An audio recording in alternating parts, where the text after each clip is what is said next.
മീൻകറി ഉണ്ടാക്കാം. അതിന് വേണ്ടിയിട്ട് ഞാനൊരു മൺചട്ടിയിലേക്ക് ഒരു 1.5 ടേബിൾ സ്പൂൺ വെളിച്ചെണ്ണയാണ് ഒഴിച്ചു കൊടുക്കുന്നത്.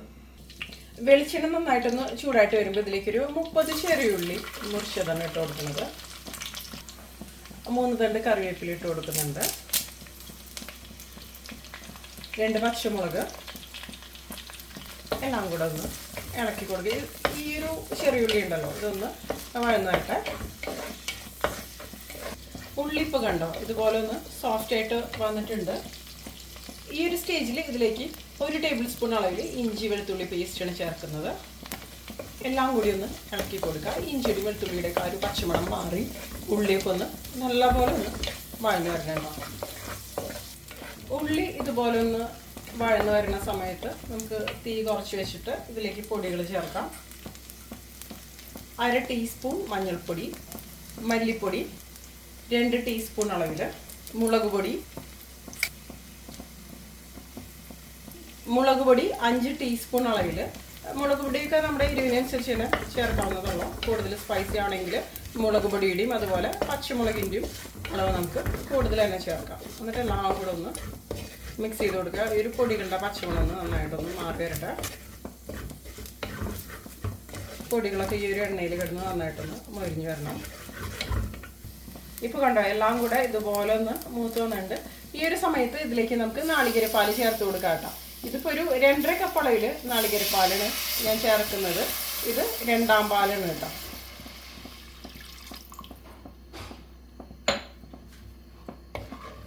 അങ്ങനെ മിക്സ് ചെയ്ത് കൊടുക്കാം. മീനിലേക്ക് ആവശ്യത്തിനുള്ള ഉപ്പ് നമുക്ക് ഈ ഒരു സമയത്ത് ഇട്ട് കൊടുക്കാം. ഇളക്കി കൊടുക്കാം.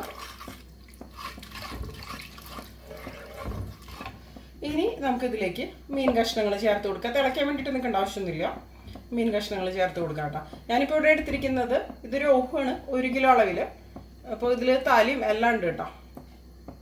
അപ്പോൾ ഏത് മീൻ വേണമെങ്കിലും നിങ്ങൾക്ക് ഈ ഒരു മീൻ കറിക്ക് വേണ്ടിയിട്ട് ഉപയോഗിക്കാവുന്നതുള്ളൂ.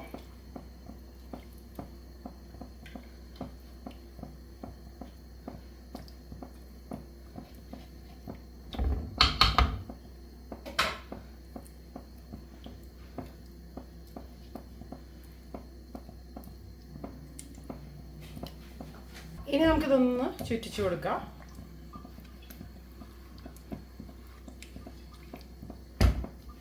ഇനി ഇതിൻ്റെ മുകളിലേക്ക് ഞാൻ 2 തക്കാളി ഇതുപോലെ നീളത്തിൽ മുറിച്ചതാണ് ചേർത്ത് കൊടുക്കുന്നത്. തക്കാളി വഴച്ചെടുക്കേണ്ട ആവശ്യമില്ല.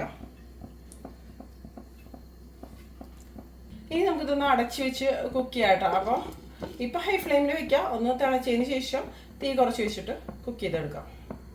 നന്നായിട്ട് തന്നെ ഒന്ന് ചാറൊക്കെ ഒന്ന് കുറുകി മീൻ കഷ്ണങ്ങളൊക്കെ ഒന്ന് വെന്ത് വരട്ടെ.